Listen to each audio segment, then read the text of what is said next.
Okay, hi everyone. Thanks for coming to the last session of Asiacrypt 2021.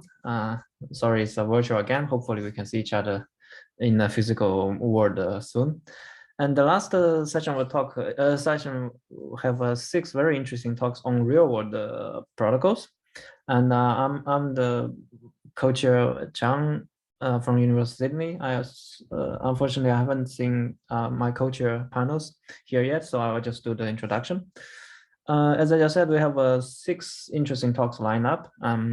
Maybe we just get started. Oh, also basically the basic logistics, I think each talk probably in total have 10 minutes, including the Q&A. So if possible, please wrap up like around 6-7 minutes, then we can have time to enjoy a few questions. And for the audience, if you have any questions, feel free to type in to the chat or into the Zoom room.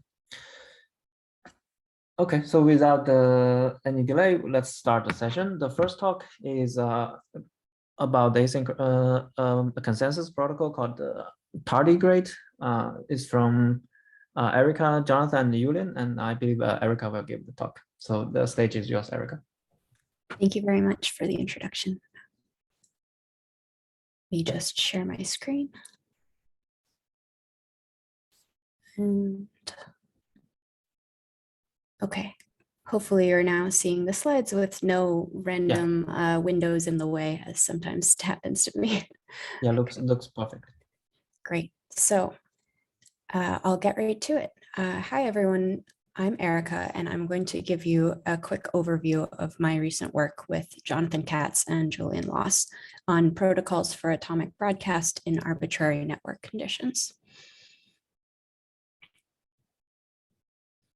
So say we have a database, and not just any database. We have a very important, very busy database that receives thousands of requests per second from various clients. For example, we might have one client on the left here who wants to read a value at address 1.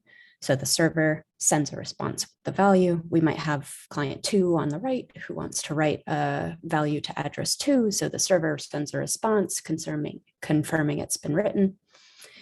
Now, if we were to host this very important database on a single server, we'd be in trouble if that single server ever crashes or encounters an error. So one way to make the system more reliable is to use what's known as state machine replication. We'll take this database and make multiple copies of it. That way, if one of them fails, the other copies should still be able to keep the system running. The trick is making sure that all of the non-faulty databases or servers maintain a common view of the database, even though 1,000 requests are coming in every second, and even if some of those servers are faulty. I'm sure that this is familiar to some of you, but it's helpful to set up just in the first minute or so. So if the servers start out with the same local state, and each of these requests deterministically updates the local state in some way, then we can reduce the problem to ordering all of these requests as they come in. This subproblem of ordering a bunch of inputs is a fundamental distributed computing problem called atomic broadcast. A bit more formally, in atomic broadcast, we abstract away almost all of the details and just consider a simplified system where we have a set of parties who are receiving input values over time, and they need to agree on a growing sequence of values, even though some fraction of the parties might be faulty and behave arbitrarily. So for example, to go back to our picture, all we really care about is that we have our set of servers and they're receiving incoming values from some external source. Here we have some external clients who are inputting arbitrary values X and Y. The servers agree amongst themselves on an order in which to output those values and then report back to the clients a log of all of the values that have been output. And so over time, maybe later, client 1 has another value to input, and that will get added to the output sequence and so on. In general, it doesn't matter if values are output in a different order than they were input. We just care that all the non-faulty parties agree on the order values are output in. There's been a lot of work studying these techniques in a lot of different theoretical models, and I'm just going to talk about 2 here. The synchronous model and the asynchronous model. In the synchronous model, we assume messages are delivered within some fixed amount of time delta. In the asynchronous model, there's no upper bound on the message delay, although we do assume messages can't be dropped. In a setting with public key infrastructure, PKI, we know that state machine replication is feasible if and only if there are fewer than n/2 faults in the synchronous model and fewer than n/3 faults in the asynchronous model. So what we wanted to know is if it's possible to design a network agnostic protocol that's secure for at least n/3 faults in the synchronous network for some fixed delta, but still secure against some lower number of faults in an asynchronous network, without the parties running the protocol needing to know which setting they're in. It turns out that the answer is yes.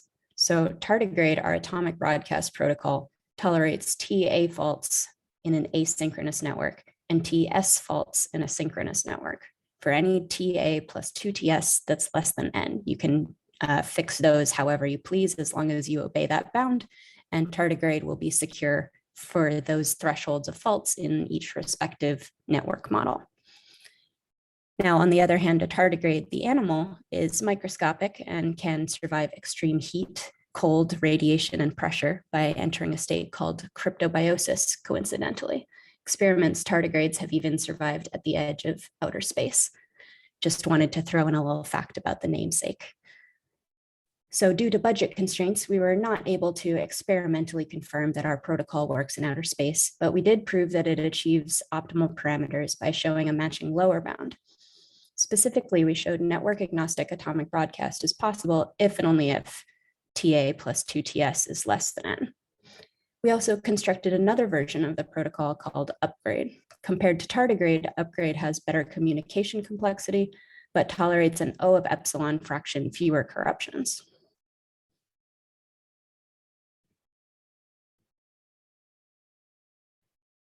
So I believe I've somehow misset my clock, but hopefully I'm not going too horribly far over. So with my last few seconds, I just wanted to put up a recap of our 3 main contributions. First, we have a lower bound showing that this problem is solvable if and only if TA plus 2 TS is greater than or equal to N, or is less than N, sorry.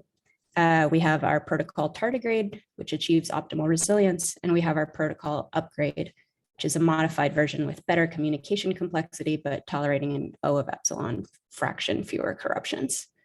So that brings us to the end of my slides. I'd be happy to take any questions now, if there are any. Yeah, thank you so much, Erica, for a nice talk, and also perfectly catches the time. If there's any question from the audience, since we don't have many people, you can either type in the chat or just unmute yourself. I have a question, actually. Yeah. You don't seem to have left any room for any further work in this. Are there extensions to this that you've thought about? Certainly. So I think one extension that I'm personally curious about is, so the basic protocol Tardigrade, we figured out a way to make it secure against an adaptive adversary who can choose the faults adaptively over the course of the protocol. Whereas for Upgrade, the techniques we use to make it more efficient also make it difficult to see immediately how to get security against adaptive adversary. So Upgrade is only secure against a static adversary. So personally, I'm curious if you can manage to get sort of the security against a stronger adversary, even for the optimal number of faults, and also get the efficiency comparable with other, what we used as our benchmark for is this efficient, is it comparable to protocols in the asynchronous setting. So I would be very interested to see if there's a protocol that sort of combines the strengths of Tardigrade and Upgrade in terms of stronger adversary and also efficiency. I got a very simple question. So you mean you mentioned the Upgrade here is more efficient than Tardigrade, right? So efficiency here, what's the efficiency metric, like communication complexity, round complexity, or etc.? Certainly, yes. So efficiency here, I'm just talking about communication complexity. I think there's also definitely room to improve on the round complexity. In particular, our protocol tends to run two components sequentially, sort of, you can think of it like a synchronous optimized component and an asynchronous optimized component, where one sort of does the heavy lifting and the other just tries not to get in the way, depending on which setting you're in. And similar to, I think, sort of slow path, fast path protocols in the area of optimistic responsiveness, I wonder if you could somehow not need to run them sequentially, but somehow get the benefits of both paths, if you will, in parallel to get the round complexity better. So I believe we can, but we can talk more details soon. Any other questions from the audience?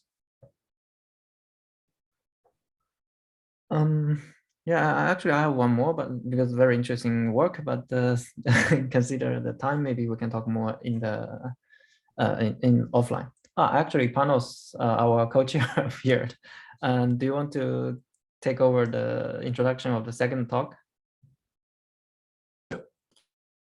Let's say, yeah, you can go ahead with the second one, and then I can continue. Okay, so this is just the end of the first talk, so it's completely fresh.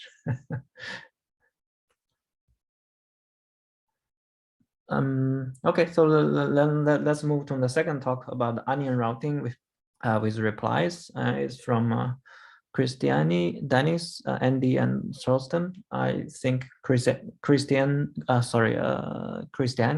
maybe I pronounce your name wrong. Will give the talk. Thank you so much. Let me just put up my slides. Okay, so now you should be able to hopefully see my slides and hear me well. Yeah. Perfect. Thank you so much for your kind introduction. My name is Christiane Kuhn, and today I'm happy to present our results on onion routing with replies. And these results are joint work together with Dennis Hofheinz, Andy Rupp, and Thorsten Strufe. Let me first start by stating our contributions. We were the first to look at the problem of reliable onion routing with strong security guarantees. And for this, we came up with two secure packet formats, and we've actually proven these packet formats to be secure with the help of an ideal functionality for reliable onion routing, from which we derive reusable game-based security properties. Now, let me give you a little bit of detail what we mean with strong security guarantees. Besides other attacks, we want to protect against the malleability attack on the payload. And for this, we need some background on onion routing. First of all, very roughly in onion routing, we want to unlink senders from receivers with the help of an honest intermediate relay by ensuring that the adversary cannot link anything that happens before this honest relay to something that happens after this honest relay. However, if the payload is not sufficiently protected, the adversary can modify the payload of some packet before the honest relay, let's say the packet of Alice, and later on recognize that he, as the adversarial receiver, received some unfamiliar message, for example, just random bits instead of an English language message that he would expect. And this is the clue for our adversary to conclude that it indeed was Alice that wanted to contact this receiver, and thereby the adversary gains valuable metadata information about this communication. This problem in itself is not new, and without reply support, we know how to solve it. However, if we also want to allow for replies from the potentially adversarial sender back to the anonymous receiver, then there's no solution that also protects against the malleability attack. And this is where our contribution comes into place. But this top left corner of this diagram comes with a specific challenge. There is some specific technical difficulty involved if we want to protect against the malleability attack and support replies at the same time. So protecting against the malleability attack means that we need to authenticate the payload for requests. But if we also want to have strong reply support, then we want requests and replies to be indistinguishable, such that the adversary is as uncertain as he could be. However, if we require those two things, this means, well, we also need to authenticate the payload for replies. And this is difficult because we cannot do it explicitly like we would typically do with a message authentication code, because our trusted sender cannot pre-calculate such a thing. She does not know how the reply is going to look like. And the one that knows how the reply is going to look like, well, that's the receiver, but we do not trust the receiver to pre-calculate something for the reply. So we're left with the challenge to find an implicit way to authenticate the payload. And we actually found 2 ways to do this. And those are the basic ideas behind our secure packet formats. The first way of doing this is by using snarks and proving at every step of the path that everything happened according to the protocol. Even further, we need to interlink our snark proofs to ensure an authentication chain back until our trusted sender. And the second option that we found to ensure implicit payload authentication is by using updatable encryption with a very specific property. Now, updatable encryption comes from a very different setting. Think about ciphertext being stored at the database, and now you want to update your ciphertext from an old key to a new key, and you want to do this efficiently with the help of an update token. And some updatable encryption schemes have the very interesting property of plain text integrity. And plain text integrity says that the adversary cannot come up with fake ciphertext that then actually decrypt to some real message, or that do not produce a fail during the next update. And that is very interesting for us because we want the exact same thing for our payload. We want that the adversary cannot come up with a fake payload that then survives processing at the honest relay. And this is why we use updatable encryption for our payloads in our second scheme and ensure that every relay updates the payload. Now, those 2 schemes do not only prevent the malleability attack, but they actually proven secure in the sense of our ideal functionality. However, as we are the first with those 2 protocols to attack the challenge of the technical difficulty of supporting replies and preventing the malleability attack at the same time, our 2 schemes are less efficient than the existing works that do not prevent the malleability attack. And for future work, we're interested to see if we can find more efficient solutions that still provide this strong sense of security. And with this, I would like to thank you for your attention, and I'm looking forward to any questions that you might have. Thanks a lot for the nice talk and very nice work. Any question from the audience? Just feel free to unmute yourself. One very quick question before since the audience is getting ready. Since you mentioned here updatable encryption is needed, could be used here. And there are 2 types of updatable encryption. One is called the ciphertext dependent and ciphertext independent, right? Does it matter here? So the important thing for us is to have the plain text integrity. I'm not completely sure about these 2 options, okay. But what we need from updatable encryption is basically perfect re-encryption, so that the ciphertext actually looks like a new ciphertext, even if it is re-encrypted. We need plain text integrity to prevent the malleability attack, and we need some kind of relaxed CCA security. I see. So then the follow-up question is: the plain text integrity is sufficient, or do you need even stronger, say, like a ciphertext integrity? No, plain text integrity is fine for us. It's okay if because the attack works by the receiver recognizing that he gets some unusual message at the end. So if as long as the plain text is correct, there will not be this unusual message. So plain text integrity is fine. I see. Yeah, thanks. Any other question from the audience? A quick one too. So can you give us some insights on how would you say, what does it cost, let's say, in terms of overhead to to improve the system in the way you propose computation, communication, overheads? Yes. So in terms of the space, so the additional bits that we have to propose, the other solutions are around less than 1 kilobyte in the overhead for a path length of 3 relays. Our schemes would, the snark version, end up with around 3 kilobytes overhead, and the updatable encryption version even with around 7.5 kilobytes. So yes, it's considerably more overhead to prevent this attack. All right, that's fair. Thanks. Since this is a section on real world protocols, I was going to ask you if you had looked at implementing this in Tor. Oh, actually, that's a really good question. And that allows me to explain one more thing.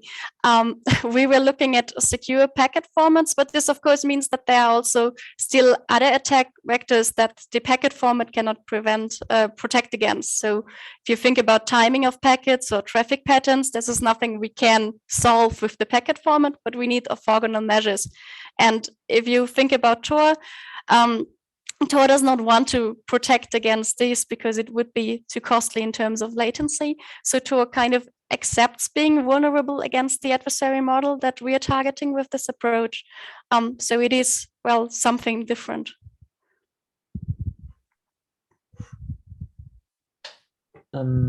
Any further question from the audience?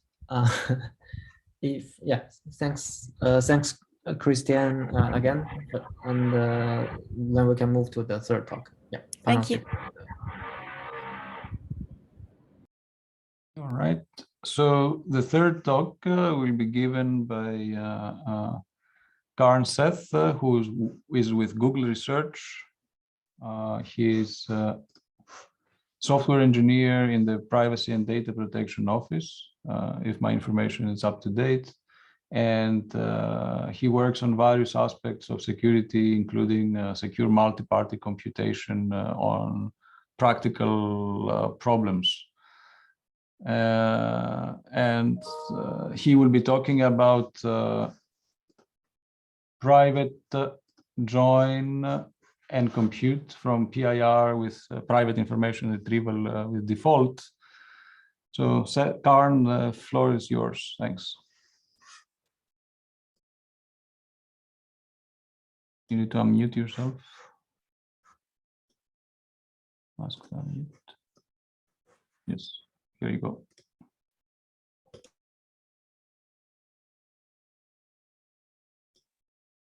think we can hear you now. No, not yet.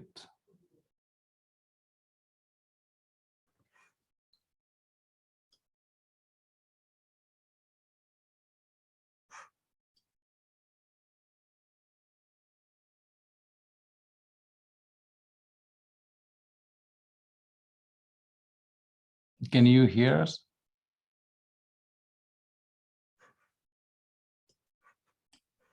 All right. The speaker is not emitting any noise. We don't hear anything. Yes.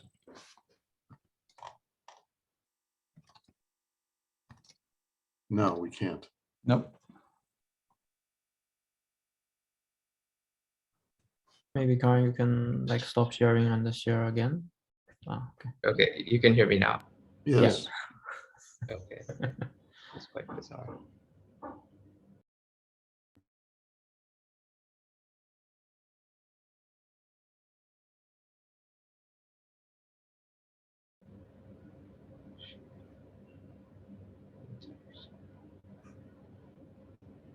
Can you hear me now? Mm-hmm. Yes. Okay, perfect. So sorry if this is a little bit odd. Hopefully this will work. But thanks everybody and sorry about the difficulties. So today I'll be presenting, thank you very much for the introduction. So I'll be presenting this work with my co-authors, which was done at Google, and also with Trieu, who was an intern at the time and now is at Arizona State. Let me just quickly go over the problem we're addressing. So the problem we're addressing is something called inner join, private join, and compute. And in this problem, you have a user who has a bunch of key value pairs corresponding to IDs together with weights, and a server who has a much larger data set of key value pairs. And the goal is to compute the dot product over the intersection of the two sets. So that means for those IDs that are in both X and Y, that is both by the user and the server, held by both, compute the dot product of the associated values, perhaps with some noise added. And in particular, we want that nothing more should be learned by either of the parties. So our functionality goal, as we just said, is that the user should learn the dot product of the weights, perhaps with noise added for IDs in the intersection. And additionally, we want an efficiency goal, which is that the user's computation and communication should be almost linear in only its own data size. And in particular, it should grow very slowly as the server's data size grows. And the assumption here is that the user's data set X is much smaller than the server's data set Y. And in addition, we want privacy, so parties' inputs should remain hidden to each other. And the elements of X intersection Y should also remain hidden. Furthermore, the size of the intersection should also remain hidden. But we assume that it's okay to reveal the sizes of each party's inputs to each other. And our approach in this is to build a tailored MPC protocol for computing this functionality, and particularly focusing on asymmetric input sizes. In terms of previous work, another work by Google, which is called Private Joiner Compute, hides the intersection from the parties and allows computing some simple functions on the intersection, but it reveals the intersection size, and both parties incur costs proportional to each other's data set size. On the other hand, you could build a protocol on top of private information retrieval, which would give you the efficiency property that you want, which is that the user's cost doesn't grow too quickly with the server's data size. But the straightforward way of building a private set intersection from peer would reveal the intersection and intersection size.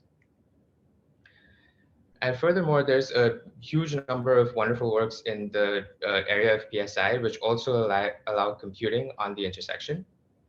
And Circuit PSI is one prominent such example. But many of these works incur costs, both parties will incur costs proportional to each other's data set size. And so in this work, we try to get all four of these properties.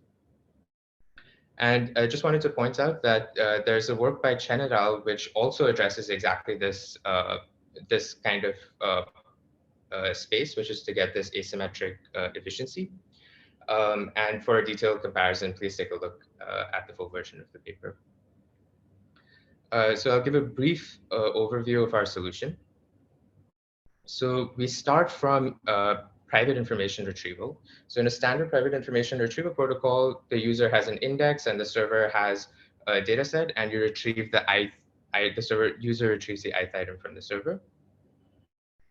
Our first step is to build a keyword peer from an index peer. So now the user has a keyword and will retrieve the value associated with that keyword if X is in Y, or otherwise retrieve a garbage value if X is not in Y. So this is the first step. And the next step is, instead of retrieving a garbage value if X is not in Y, the user will retrieve a prescribed default value from the server if X is not in Y. So this is the next thing we build. The third step is that we allow the user to also include a value V, and it'll learn the product of V times W if X is in Y, or it'll learn the default value. And then the final step is we allow the server to specify a random mask. And now the user will learn either the mask product V times W if X was in Y, or it'll learn the mask default value if X was not in Y. And this random mask is really important because now with this mask, the user won't be able to tell which of the two values it received, and therefore will not learn whether X is in Y or not. And this is something we call extended peer with default, and this is what we actually build. And then it turns out that from this extended peer with default, it actually is straightforward to build this inner join private joiner compute. And I'm not going to go into too much of details here, but it's actually quite a straightforward construction. And just a teaser about what's in the actual construction. So our key idea is to combine index peer with Blum filters and garbled Blum filters to build our keyword peer, and then use a small tailored subprotocol to convert a potential garbage value to a programmed default value. And the key point here is that this tailored subprotocol becomes more efficient due to our use of Blum filters. And in our work, we actually have two constructions. One is using a so-called naive peer, which has a heavy offline phase, but an efficient online phase. And the second is using a compressing peer, which is what you usually think of in terms of single server peer.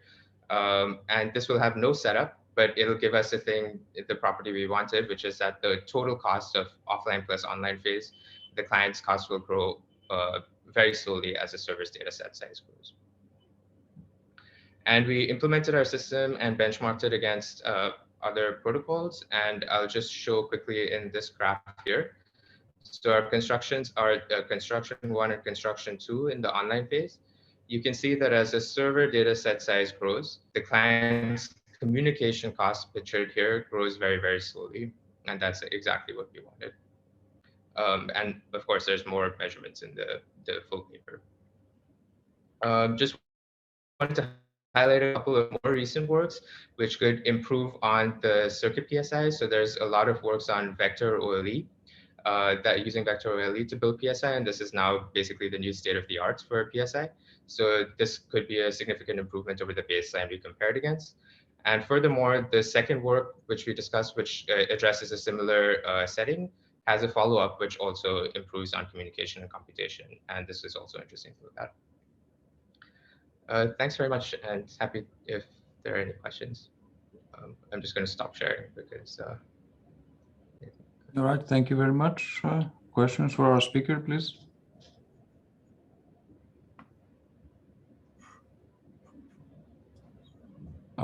Let me ask a quick question. I didn't see any hand being raised. I noticed in your paper you have an interesting, how to say, evaluation, which is not appearing often. You are you're estimating monetary costs for your solution. Do you want to say a few words about this? Yeah, that's a great question. And actually, this is something that's slowly becoming standard in PSI papers, because there's this question that keeps coming off of end-to-end runtime versus communication cost. And even for us at Google, like communication cost ends up being very expensive compared to computation costs. And it's hard to quantify like what's the most efficient protocol, because in practice, it usually turns out to be what's the cheapest to run. And so that's why we include this monetary cost, because actually, if you look at our comparison with other works, we have higher computation costs, but lower communication costs, especially for the client. And so our argument that we have an improvement over existing work is that our total monetary cost is better in some settings. So does that make sense? Yeah.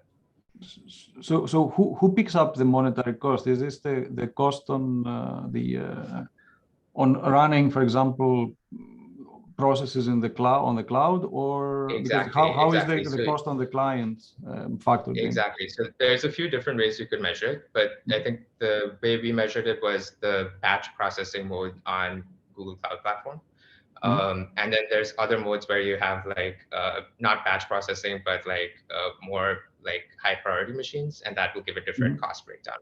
But we went for the batch mode because that seemed to make sense for us. Yeah. Awesome. Thanks.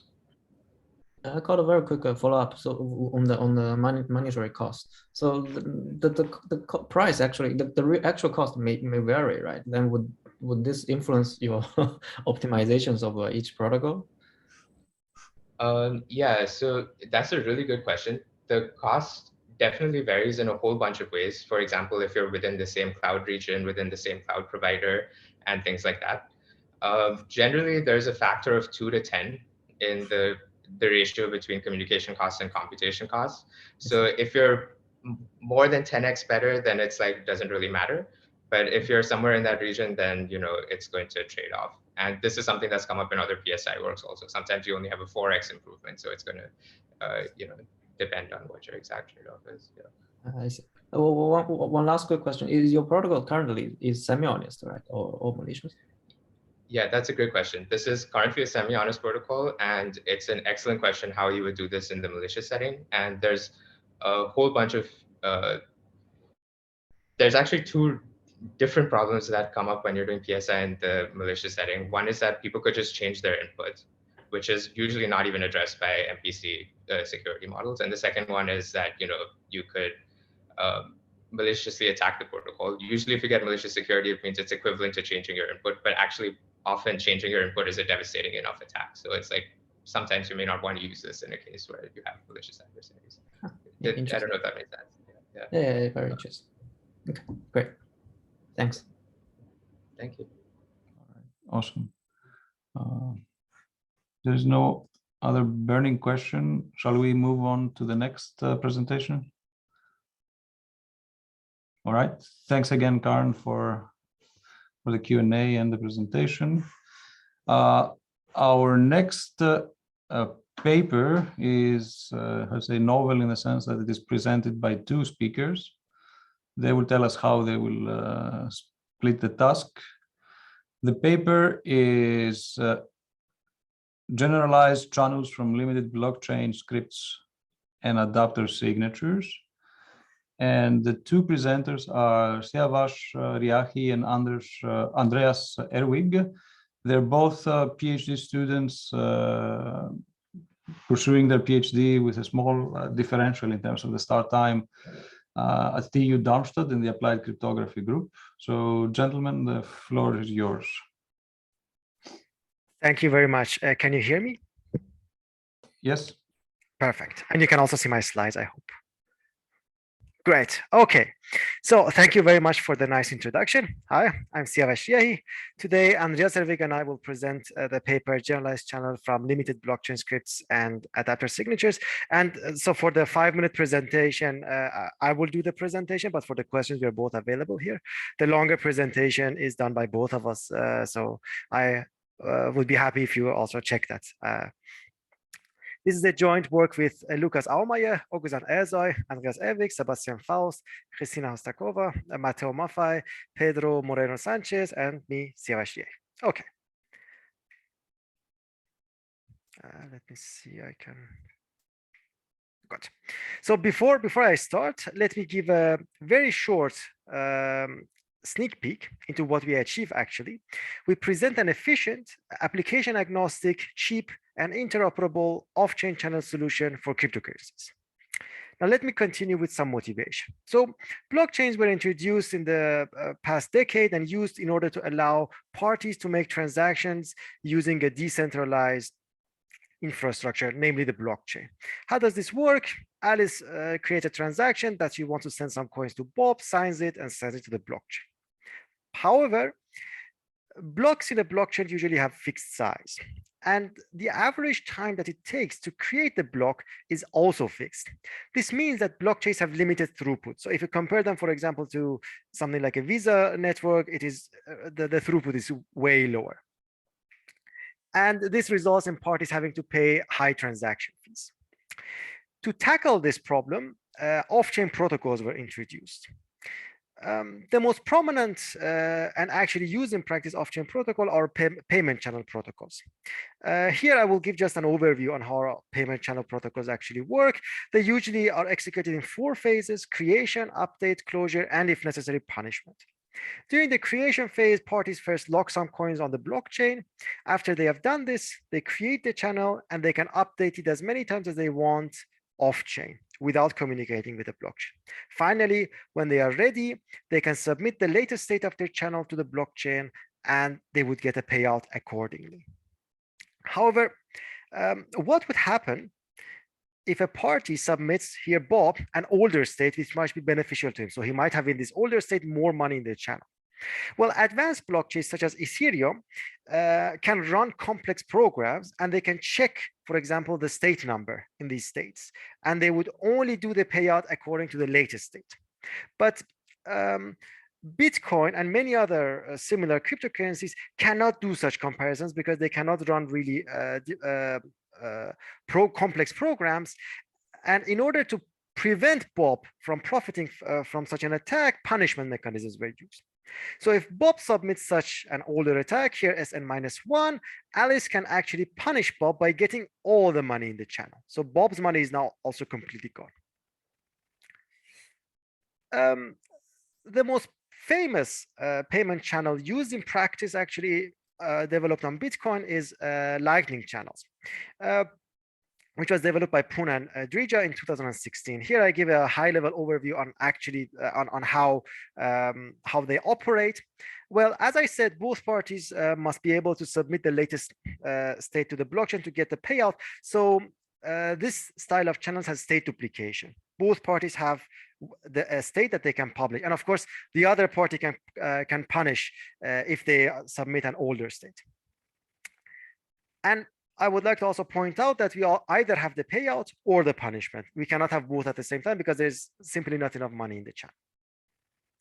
This concept can be naively generalized to allow multiple applications or multiple payments happening on the same channel. So we can have multiple payments on the same channel that is opened independently of one another to a sense. But if we generalize Lightning in this naive way, we would have punish per application. So per output, per each of these applications, we would have punishments. Note that these payouts can also have some rules on them. So they might be conditional payments, and this is dependent on the underlying blockchain and the application that you're running. As another point, I want to say that this is just this version of Lightning is not really analyzed in practice. I'm just saying that it is possible to do this generalization in IFA, but there will be some issues. Let me get a little bit more into it. So punish per application results in significant on-chain communication because you're also submitting all these punishment conditions alongside the application itself. And state duplication results in significant off-chain communication if you have nested applications. This is, for example, nested applications are, for example, necessary to build virtual channels. And these are actually built on top of Bitcoin at the moment. You can check the Bitcoin compatible virtual channel paper, which appeared this year in SMP. Okay, let me now go to our contribution. We formalize the concept of generalized channels in UC, which does not require state duplication and does not have punish per application. We give efficient constructions based on adapter signatures. And we formalize adapter signatures to this end for the first time as a standalone primitive. We further show how Schnorr and ECDSA-based adapter signatures can be instantiated. I want to say that Schnorr and ECDSA are the most prominent signature schemes used on blockchains nowadays. We further implement and evaluate our solution, and we provide proofs in the universal composability setting. Just a short word on the history of adapter signatures. Adapter signatures were discussed informally on mailing lists from 2017 to 2018 on Ethereum and on Bitcoin and blockchain communities. The first work that I'm familiar that actually used the concept of adapter signatures in an academic paper was by Molovolta et al. In 2019. However, they do not formalize this primitive as a standalone primitive. In this work, we formalize a single party case as a standalone primitive. Shortly after, Ezgen et al. And Tayri et al. Showed how we can actually build post-quantum secure adapter signatures. And finally, Ervig et al. In PKC 2021 showed how we can build two-party adapter signatures. These two works are also, I think, accepted at Ezorix and Financial Crypto. A short word on evaluation, comparison of generalized channels versus the Lightning channels. So in case of off-chain communication, as you can see here, we can do much better than Lightning, and also the punishment case on-chain communication for generalized channels is way lower than Lightning. For concrete numbers, I would refer you to the longer presentation or the paper. With this, I would like to thank you all, and if you have any questions, feel free to contact us or ask here. Thank you.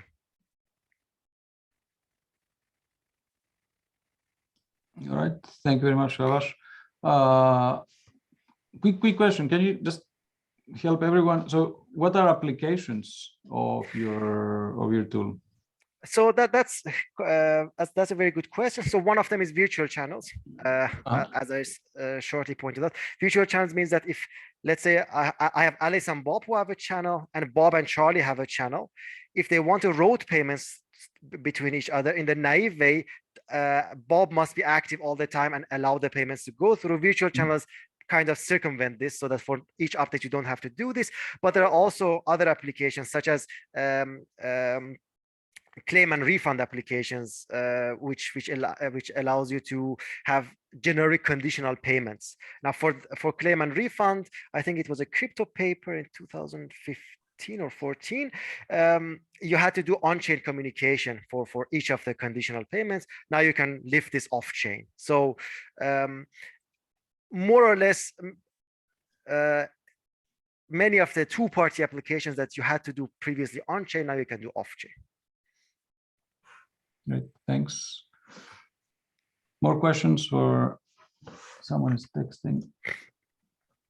Okay, so I'll read the question from the chat from Yanan Lee. Could you give some insights about what enables the generalized channel? So generalized, say, supporting any operation that the underlying blockchain support. Does it mainly owe to the adapter signature? I read as it's written, so. Yeah. So yes and no. So the efficiency part, I would say, comes from the adapter signature, because as I said, you can also generalize Lightning to allow running these applications. But if you have this punish per application, it would not really be efficient. Also, the state duplication would result in huge off-chain communication. So it's more of a question of efficiency and practicality, I would say. And that comes from the adapter signatures. So feasibility, it could have been feasible on Lightning. No one really analyzed it or mentioned this formally, but practicality comes from adapter signatures in a sense. Andreas, do you want to add something here? Yeah, maybe just to add. So the generalized channel part is more the modeling part of our work. And actually our ideal functionality is parameterized by some parameters that, for example, allow also for the state duplication that Lightning has. So it might be some future work to show also that Lightning channels realize our ideal functionality. Yeah, thank you. All right, awesome. Thanks very much, gents. I think that in the interest of time, we will move on to our next presentation. So the speaker can start being prepared. This is a paper that is, let's say, in sync with the everyday news. The contra corona contact tracing against the coronavirus, a discussion on the divide between centralized and decentralized approaches. The presentation will be delivered by Felix Dor, who's a PhD student at the Karlsruhe Institute of Technology, researching how to secure computations by cryptographic means. That's his punchline. So Felix, all yours. Yeah, I'm presenting the joint work with these many co-authors.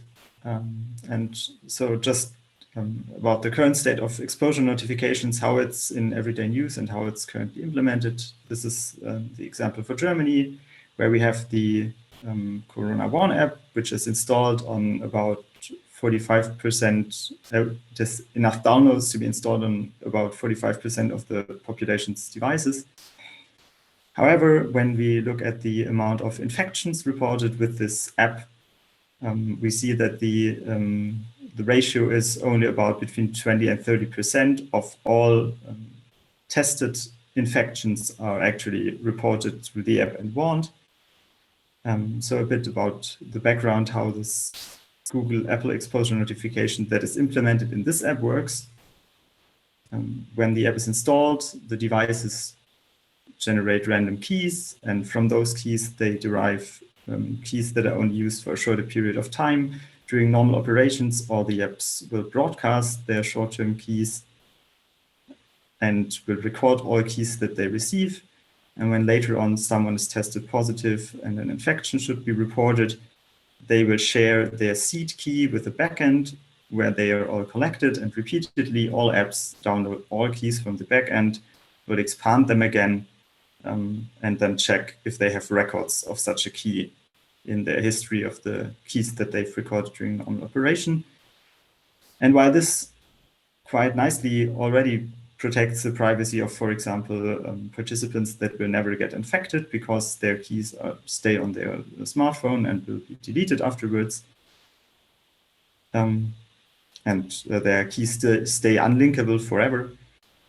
For an infected person, the keys actually become linkable, and when someone later notices potential dangerous contact by finding such identifiers in their record history, they can find out which of the records led to the warning, so they can find out who, so at which point in time the dangerous encounter was, and thereby maybe infer with whom the dangerous contact was. And this is more information than would be required for exposure notification, because for exposure notification, you should just tell the people that they had a dangerous contact and that they now should go quarantine, and they should not receive any more information from the system. And our goal is to provide a different approach that kind of sidesteps these inherent properties of the approach that's currently implemented. And in particular, we want to protect the privacy of infected participants. And maybe that could also partly be the cause for why people are reluctant to share diagnostics keys. And we want to do this in a way where we don't aggregate all contact graphs centrally and rely all trust on central infrastructure, but we want to keep as much information distributed as we can, and thereby keeping it as distributed as possible. The approach that we are following is kind of dual to the one that's currently implemented with the usual contact tracing apps, in a way that users will still draw random identifiers, which they broadcast periodically. But when someone gets a positive test and wants to report an infection, they do not share the keys that they have broadcast, but they share the keys that they have recorded, that they have observed. And with that, we envision the central infrastructure to be splitted between hopefully multiple different entities that only collaborate on defined interfaces.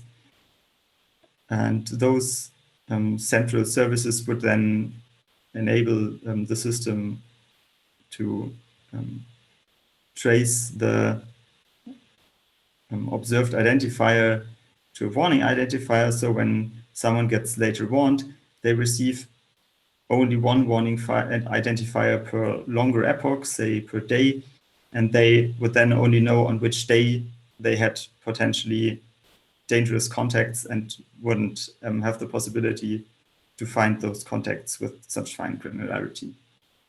And this work comes with a detailed security model to describe what's the actual remaining leakage and a proof that shows that our approach fulfills the model that we describe. And in our model, we describe the contact graph where people actually meet in physical life, like a directed graph. So in case of those Bluetooth notifications, you can envision this as A, being able to broadcast Bluetooth messages to C, but not the other way around for whatever reason in the physical world. And this contact graph is determined for every short-term epoch, so like 15 minutes, by the environment, because we want our protocol to stay secure, whatever this contact graph is. And some of the participants in this contact graph are corrupted. So they are controlled by the adversary, and the adversary can decide what messages they send and see all messages they receive. But for the simulator in a security model following the real ideal paradigm, we don't want to give this simulator the whole contact graph, because then this would mean that the protocol does not protect the contact graph. But obviously we need to reveal something about the contact graph, because if participant A now broadcasts a message, participants B and D who receive Bluetooth messages that A broadcasts would know, oh, this is the same message that we got. So they would know they have been in contact with the same person. So that's why we have here on the right side where there's the leakage graph, there is a node A here, which has connections to both B and D. But the line around A is dashed, indicating that the adversary doesn't know that this is A or this is C, but only gets a pseudonym. And broadcasts from the corrupted parties are treated differently. So for them, the adversary cannot know if the broadcasts hit the same person or not.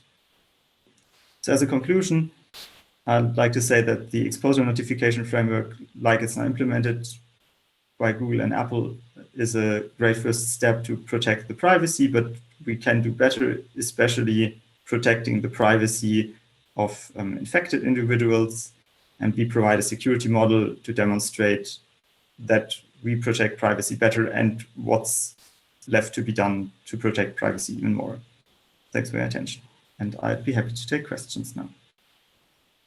Thank you. Questions?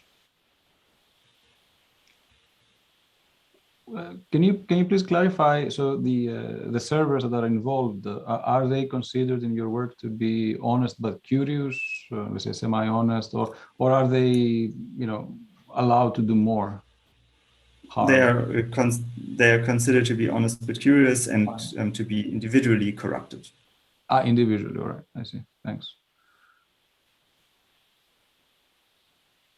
Any more questions? Individually corrupted together with some of the participants, because like a realistic model where you have some operator that operates the service, it's realistically that they can install the app on their phone and be a participant as well, of course. Okay. Understood.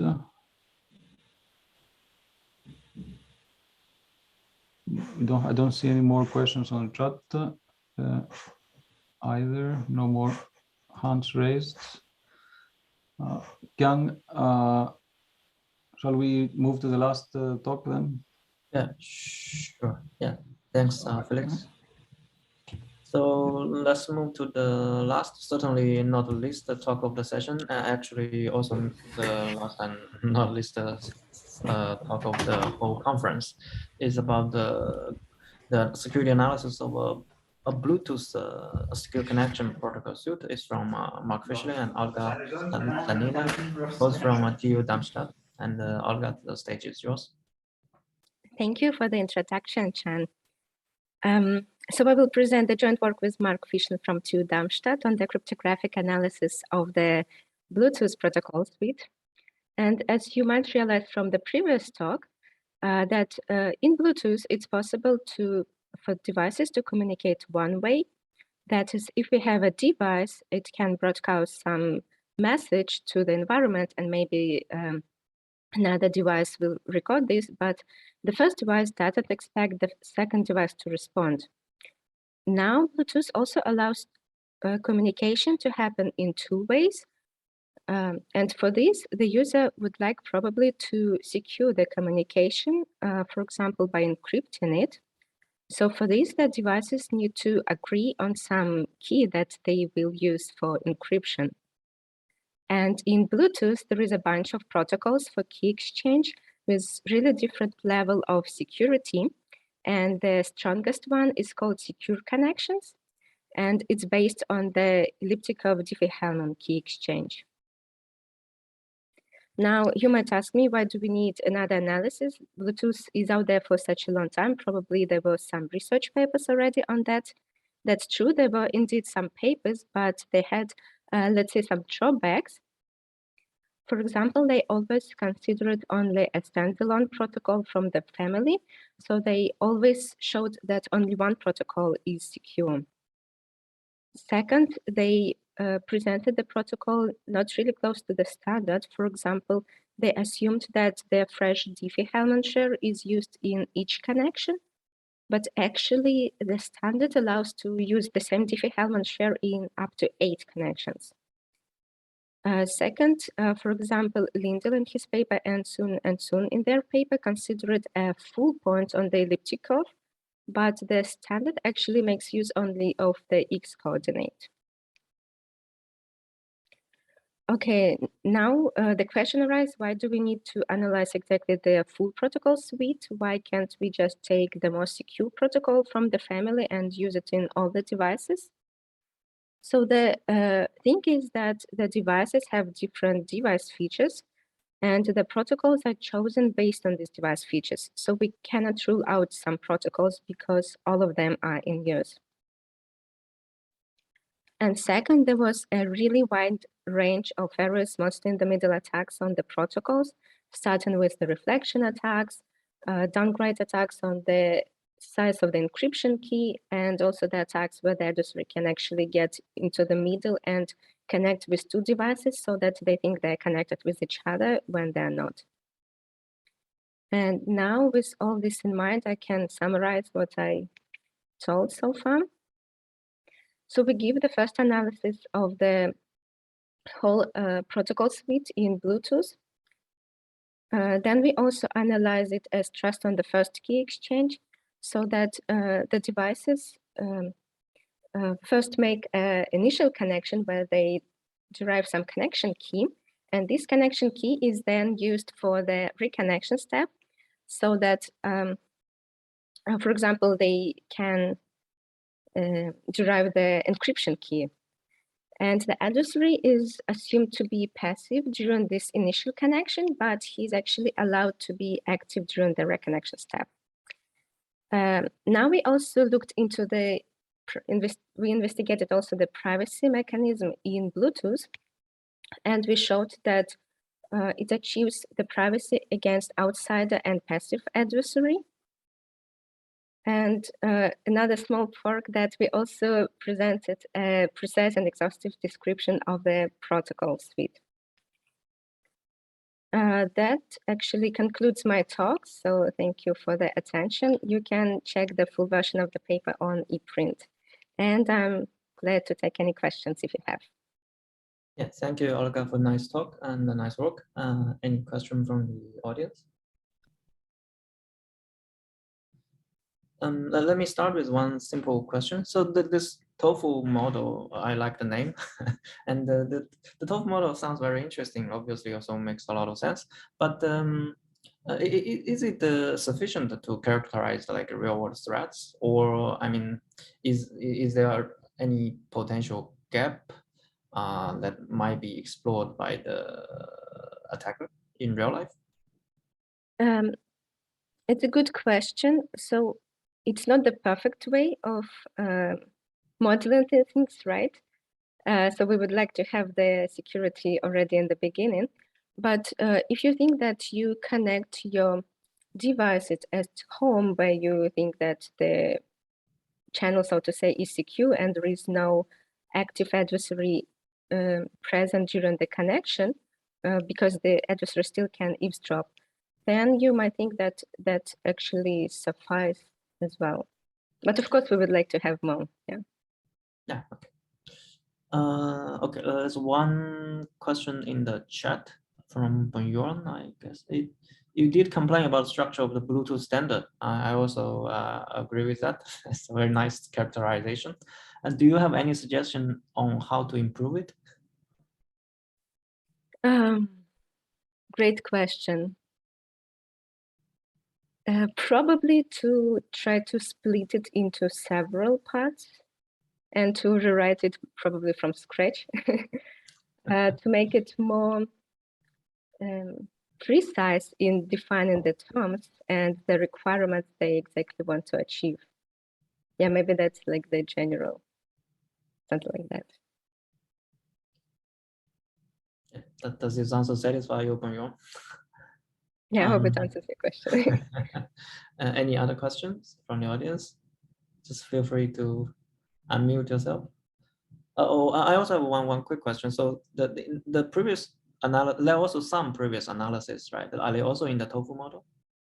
No, they were not. They actually showed that exactly one protocol in the family is secure also against active adversary, but actually it's not. Oh, I see. So they didn't use trust on the first use key exchange model. I see. Interesting. Any other questions? If there's no more question, I guess let's thank all the speaker of the session again and kind of concludes the conclusion of this session and also the whole conference, right? I think the PC chair, like Huaxiong or Mehdi is here. They want to do some closure remark. I think they will be in the other session.